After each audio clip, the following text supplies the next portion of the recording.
Alright, greetings and salutations. My name is Comic Fire, and welcome back to more Katawa Shoujo. In the last episode, Misha turned to us, so let's see what she wanted. Time for more reading.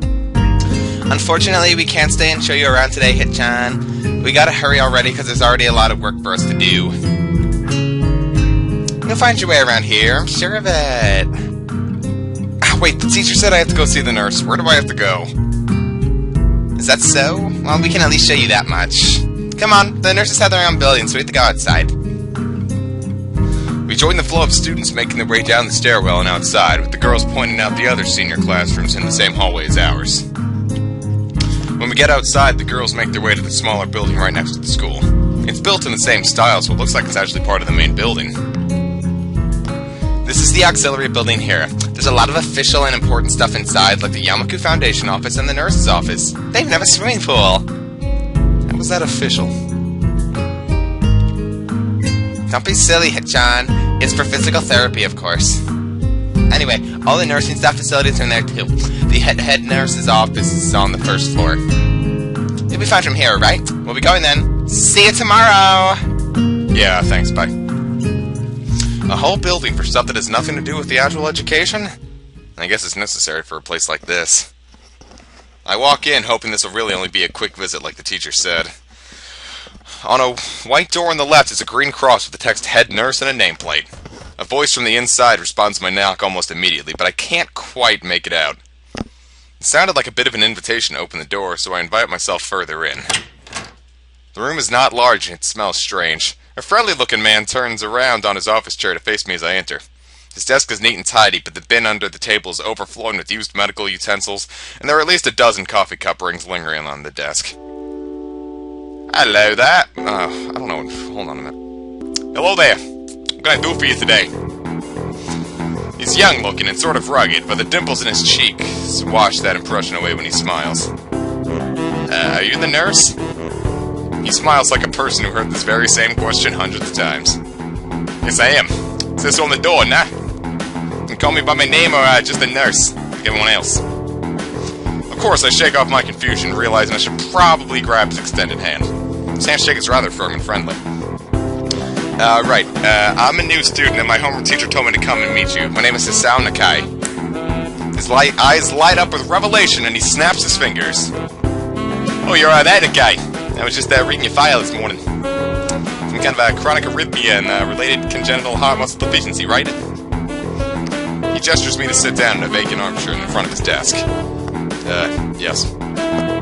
Good. Well, you've probably been briefed about the school enough, so I'll just go over this quickly.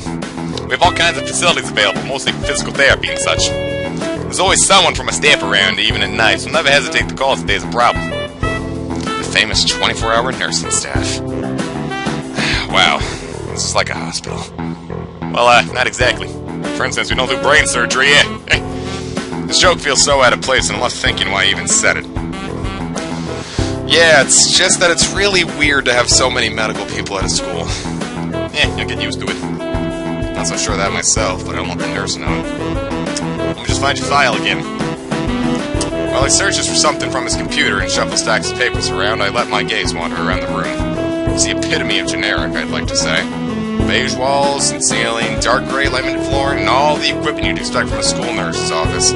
Even the ridiculous educational posters are hanging on all four walls, reminding me to eat properly 3 times a day from all the food groups.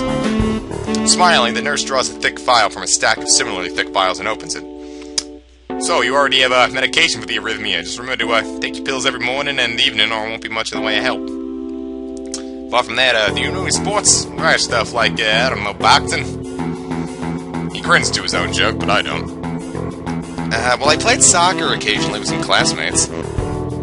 Alright, I'm gonna have to recommend you refrain from doing that. At least for the time being. Oh. My lack of reaction makes him raise an eyebrow, but really I'm not too bothered by him forbidding me to kick a ball around. I guess I never did it for the burning passion for the sport. Just to have something to do. Any kind of concussion might be very dangerous to your heart. Risking another attack is not a good idea. Was the previous one caused by a sudden concussion of the chest area? There's no mention of the cause in your papers. Not exactly. I sidestep the question acceptably, and he glances over me. glances at me over his papers with a more serious expression on his face. It's like 9 in the morning. Still, you need to keep your body healthy, so some exercise will do you some good. We have physical therapy and such, as I said, but I don't think you really need such heavy measures. Just get some light exercise regularly. Brisk walks, or even light jogging, jumping rope, that sort of thing. Swim, maybe? No, it's a pool here, right? So I was told. Shall we go away? You are? Very good. At any rate, I'm sure you've been told this before, but you just need to take care, not to overexert yourself. He wags his finger to emphasize the point. No need, really. I've heard this 1,000 times already. Absolutely no unnecessary risks. Take care of yourself. Okay. He goes over my papers one more time and sets them on the desk, obviously content. Good. That's it then. Come meet me if you ever need some. I'm ushered out before I even realize it. Quick visit indeed. I end up standing in front of that main building and auxiliary building, although to my eyes they still look one and the same. It's the first real look I get at the other students, so I watch people coming out of the school, coming towards the gate or the dorms. Everyone seems to know where they're going, and I still keep thinking that most of them don't look too special for being students at a special school. Then again, neither do I. Does that make me one of them? One of us? I should go somewhere too to prevent me from getting lost. It's around dinner time, but I feel tired instead of hungry. The wariness in me only grows as I trudge towards the dorms, set a little way apart from the main building complex. There's a garden of sorts between the school and the dorms, shrubbery, flowers, and an overbearing smell of fresh-cut grass that fills the atmosphere. It dawns on my tired mind that the smell feels novel because I haven't been outside at all for so long. The dorm building is big and made of red brick. Like the others, it feels way too pompous for what it is, so I push forward going inside. It takes more time than necessary to fish out the key I was given from my pocket. Room 119. Despite the ornate exterior, the inside of the dorm is fairly new, functional, and boring. It's like in the main building, the halls and doors are wide to accommodate wheelchairs. Same goes for elevators at the ends of the hallways. I poke my head around the corner of the common room door. Inside, a few students are watching the television.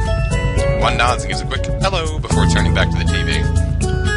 It seems that only the girls around here are sociable. I suppose that's perfectly fine with me. I climb the stairs to the upper floor. Here, small corridors branch off from the main hallway. Each of these minor halls seems to have a toilet and shower, as well as 4 rooms. Can't go away. About halfway down the hall, I spy room 119. The nameplates on the rooms adjacent to mine are blank. Guess there's just the 2 of us here. Light shines from below the door of room 117, so I knock lightly. Hello? Is anyone home? From the inside, I hear a few movements and the clicking of way more locks than I thought these doors had. After a moment, the door squeaks open. A bespectacled boy is... Hold on. God, I felt really a long time to come up with an accent for this guy, and I just couldn't. A bespectacled boy is standing in the doorway. He's looking at me very intently through his extremely thick eyeglasses. Who is it? Blind? And no, at least not completely. Why do you have eyeglasses if he was? He leans closer to me until our noses are almost touching. His breath reeks of garlic. I'm Sao Nakai. I'm moving in the next room. I thought I should introduce my... His face suddenly brightens in realization. He stands back upright. He's thrusting his hand out in a smiling greeting almost straight into my diaphragm. What's up, dude? The name's Kenji. Hi. I take Kenji's sweaty hand and shake it, still a little rattled by the sudden change of attitude and vehement welcome. There were some suspicious-looking people going in and out of your room earlier. They were probably my parents. Your parents? You sure? Because there could have been some other people, too. You can't judge a book by its cover. His out-of-place proverb is left hanging between us awkwardly as I try to think of some way to respond. I'd say the chances are high enough. He shudders and makes some exaggerated hand gestures. You're a brave man, Hisao. Me? I don't think I could trust the chances. The only one I trust is myself. Does that mean I shouldn't get to know you either? He thinks about this for a while. A wise decision. Damn, you're smarter than you look. Probably. What do you look like? No, not smart. He squints his eyes and leans closer again, but I lean backwards to dodge it. Never mind, it doesn't matter. With that, he turns, fumbles around for a moment, inserts the door handle, and shuts the door behind him. I slide the key into the lock of the door marked 119. Bleak beige walls, white linen, a desk made of some type of light wood, ugly curtains. It's no one's room. Impersonal. Like my hospital room was. My bags are sitting at the foot of my bed, looking a lot emptier than they did this morning. The closet's sitting open, stocked with my clothes. Also, it seems a large number of school uniforms are hanging there as well. A note is pinned to the sleeve of one of the shirts. Hi, Hitchan. We unpacked your things and made your bed. They said if these things don't fit, then you should go to the office tomorrow. If you have any problems, you can always call us. Love, Mom and Dad. Well, at least I don't have to worry about unpacking. I kind of hoped I would have, then there would have been something to do. It's still too early. I put the note down on the desktop and lie down on the bed, feeling drained. Lying there makes me want to read something, but I have nothing with me. I wonder if the hospital conditioned me for wanting to read when I have nothing to do. The restless urge just keeps going until I have to stand up. Maybe it's stress or something. I was pretty nervous about it before coming and for the entire day too. I still am, I think. Damn! I have to distract myself somehow so I won't be this unnatural all the time. Tomorrow I'll go borrow some books from the library. Yeah, I'll do that. But for now, the bottles of medications neatly arranged on my night table catch my eye. I pick one up and shake it just to hear the contents rattle inside, then read the glued-on pharmacy label. Asaunakai, 2 tablets daily to stay alive. It doesn't really say that, but it could just as well. It's kind of twisted, having a life dependent on chemicals like this. I resent it a little, but what choice do I have? With a sigh, I began my new daily ritual, taking the right number of pills from each bottle, being careful to check the correct dosages. I lie down again, feeling hollow and uncertain, and after that I keep staring at the blank, unfamiliar ceiling for a long time. It doesn't start looking any more familiar, not even after darkness falls and long shadows draw across my room like fingers. The sheets feel slightly more comfortable, warm and nest-like against the chill that passes for room temperature here. Soon the lighter shade of darkness that is with the ceiling looks like every ceiling does at night, and becomes the only thing I recognize anymore. The night beckons me to sleep, and I feel the coldness of unfamiliarity and fear creeping up my spine once again. I keep drifting further away from the world I knew.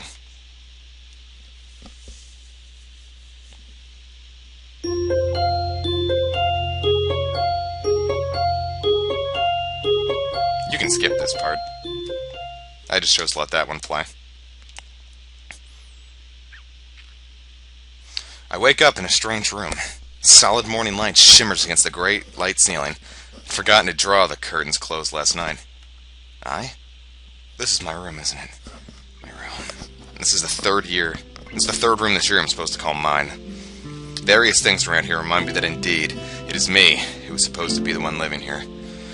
My bags on the floor, my new school books on the desk, my numerous medications on the night table. I stare at the bottles for a moment, deliberating, until I open a bottle, shake out a pill, and pop out a tablet from a foil sheet. I down them with a chaser of water without thinking about the chemistry. My uniforms are in the closet. I slink out from under the sheets and stretch my back before dressing up. Putting on a new school uniform feels like dressing in someone else's clothes. The artificial smell of generic detergent invades my nose, but the feeling of fresh cloth against my back is a good one. A natural one, even. It feels like a school uniform, as it should. It's not much different from what I used to wear before. It goes for other things, too. So far, this place seems more or less like a normal school. Except for the people. I think back to my talk with Kenji yesterday, Misha's constant laughter and Shizune's sweeping sign language gestures. I've only met 3 students so far. Maybe they aren't that normal, but I'm sure others are. Or perhaps people like them are what passes for normal around here? Yeah, what does pass for normal around here? What do people do? I didn't see a lot of kids hanging around at the classes yesterday, so maybe there were clubs. If so, I wonder if I should join one. All through class, the question remains on my mind, so I decided to ask Shizune about it when we split into groups. After all, she did say if I had anything I wanted to know, I should ask her. She crosses her arms and shifts her gaze slowly to Misha, who looks more preoccupied with trying to grind the eraser of her pencil down so the top is perfectly and evenly flat.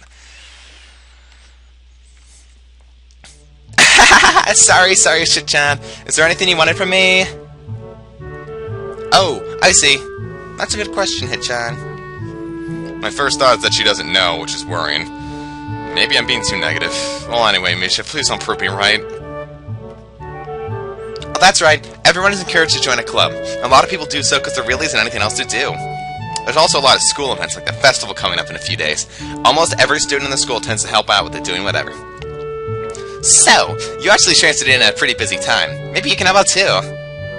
Sure. What's the festival about? Misha freezes. I don't know, Hitchan. Truth is, it's a local event and I'm not from this area. So... She starts signing desperately to Shizune, asking her to bail her out. Shizune adjusts her glasses at the end of an oddly grandiose floor. She starts signing hard and heavy. Huh? Oh.